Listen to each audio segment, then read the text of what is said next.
Teman-teman Liputan 6, Menko Bidang Pemberdayaan Masyarakat Muhaimin Iskandar menegaskan pemerintah akan mencabut pemberian bansos bagi penerima bansos yang terbukti menggunakannya untuk bermain judi online atau judol ya. Sepertinya ini akan masih menjadi masalah yang panjang untuk diselesaikan. Sanksi akan tetap dilakukan meskipun penerima bansos yang nantinya setelah diselidiki ini adalah masyarakat miskin bahkan miskin ekstrim. PPATK, teman-teman ini sebelumnya menemukan ada 571 ribu lebih NIK penerima bansos yang terlibat menjadi pemain judol di sepanjang tahun 2024. Kira-kira ini menjadi solusi yang tepat atau apakah ada temuan-temuan lain yang bisa kita dapatkan terkait dengan isu ini? Saya sudah bergabung bersama dengan Rizalwan Handi, pengamat sosial UI. Pak Rizalwan, gimana nih tanggapannya soal isu ini? Kira-kira ini akan menjadi solusi yang tepat untuk menyelesaikan permasalahan ini? Ya, sebelum ke solusi, saya kira kita harus pahami dulu skenario yang mungkin Ya. ya dari kasus ini. Paling tidak ada tiga skenario. Pertama, bahwa memang bansos itu sebetulnya tidak dibutuhkan ya. Jadi dianggap uang dingin oleh sekelompok orang yang memang menerima bansos sehingga diarahkan kepada kegiatan-kegiatan yang tidak produktif. Ya, salah satunya judol. Artinya apa? Dalam skenario pertama ini eh, ada kemungkinan memang bantuannya tidak tepat sasaran, gitu ya. Jadi skenario pertama bahwa bansos diberikan belum artinya perlu dievaluasi bahwa ada sekelompok orang yang tidak membutuhkan. Nah, terus tapi ada skenario kedua di mana memang bisa jadi orangnya tepat sasaran ya. Tapi kemudian karena bansos ini sudah sekian lama diberikan pada kelompok orang tertentu dan membuat orang menjadi tergantung ya dan dia berasumsi bahwa uang ini bisa ditingkatkan lagi ya karena bansos ini kan pelan ya, pelan dalam arti tidak terlalu signifikan untuk menambah kebutuhan hidup sehari-hari sebetulnya ya. Bansosnya itu masih bersifat dananya kecil dan dia dikumulatif ya, dirapel pemberiannya kan tidak reguler begitu. Jadi ketika uang itu masuk ya dalam skenario kedua ini kelompok-kelompok yang memang tepat sasaran tadi berpikir bahwa eh, ini bisa saja kita pakai untuk mengambil peruntungan ya karena memang manusia itu kan adalah the creator of hopes ya. Mereka selalu berharap ya, ada harapan-harapan walaupun pada akhirnya memilih jalan negatif. Itu skenario kedua. Nah, skenario ketiga saya kira ini yang paling penting nih.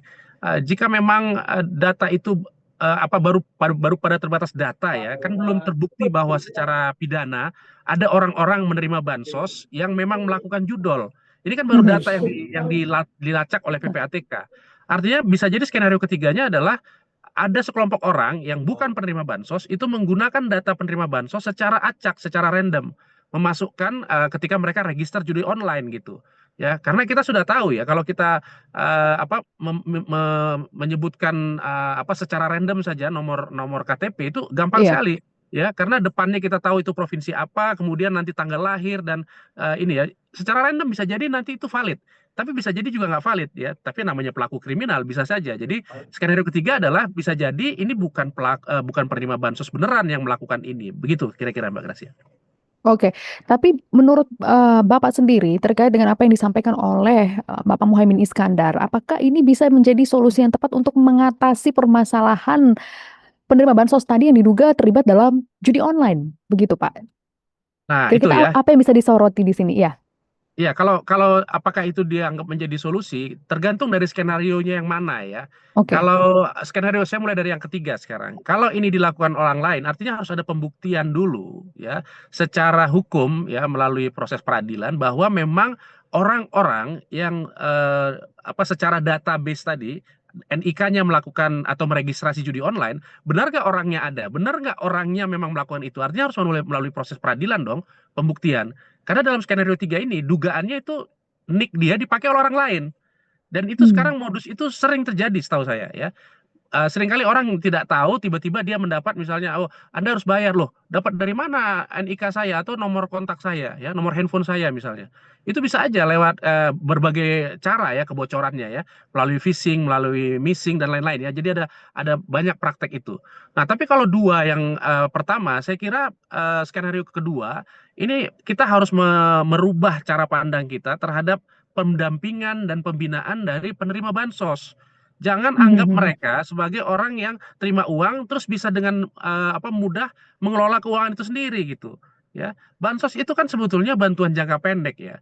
Jangka Mhm. panjangnya harusnya kan bersifat pemberdayaan. Jadi dalam penanggulangan kemiskinan di Indonesia kan ada dua strategi. Strategi jangka pendek, strategi jangka panjang. Jika orang miskin kita anggap orang yang sedang sakit, rasa sakitnya dihilangkan dulu dengan bansos. Tapi untuk selanjutnya, dia harus juga bisa menolong dirinya agar jangan sakit lagi melalui pemberdayaan, melalui upaya-upaya pendampingan usaha produktif gitu. Nah, jadi kalau mereka akhirnya menggunakan, anggaplah dalam skenario kedua, mereka udah naik level. Mereka berusaha menambah penghasilan mereka, modal mereka, ya, dengan cara judi online karena tidak ada pendampingan, tidak ada pembinaan untuk mereka, gitu. Jadi saya kira dengan langsung memutus, ya, ini terlalu gegabah menurut saya, ya.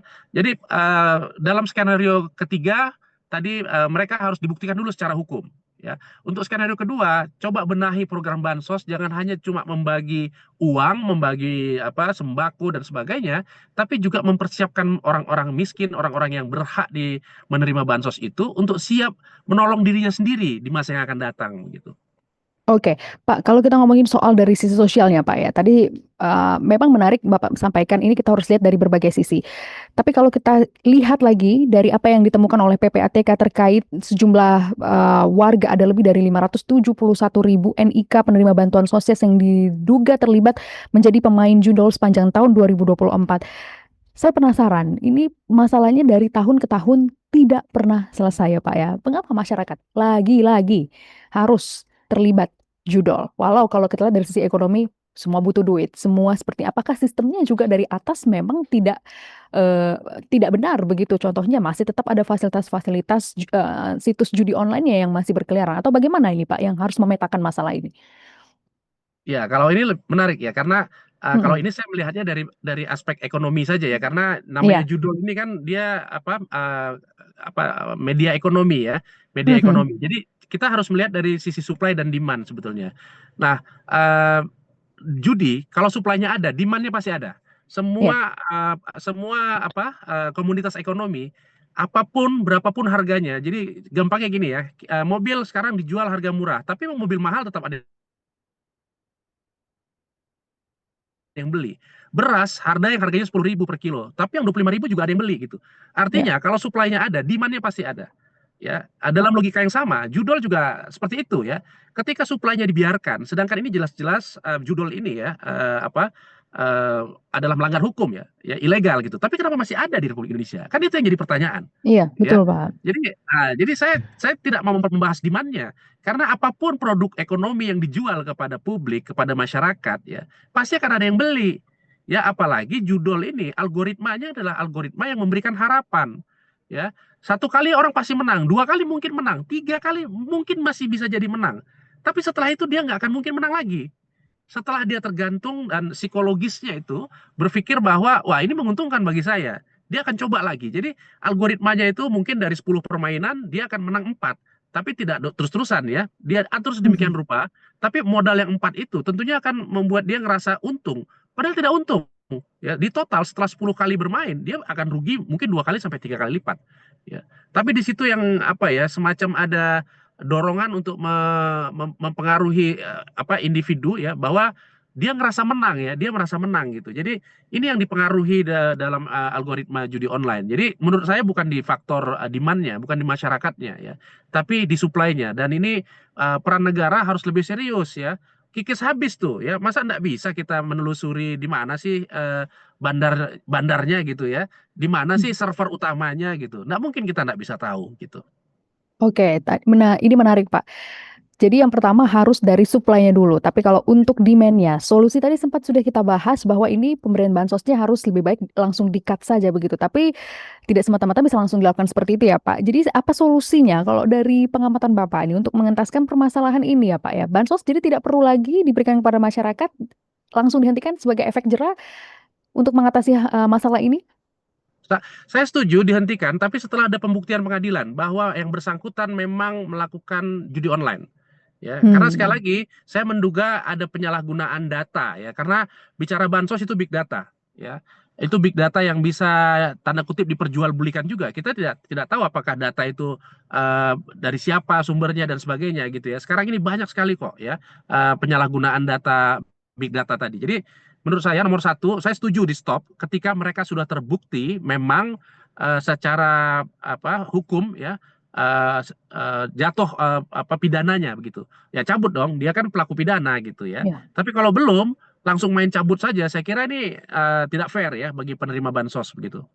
Oke, jadi bukan hanya tadi blokirnya saja, bukan hanya rekeningnya saja yang diblokir, kemudian langsung di-stop penerima, tapi juga ada sanksi hukum ya terkait dengan hal itu ya Pak ya. Jadi efek jerahnya juga mungkin lebih panjang, bukan hanya soal tidak menerima bansos atau menerima bansos lagi. Benar ya Pak ya? Begitu ya? Ya, ya.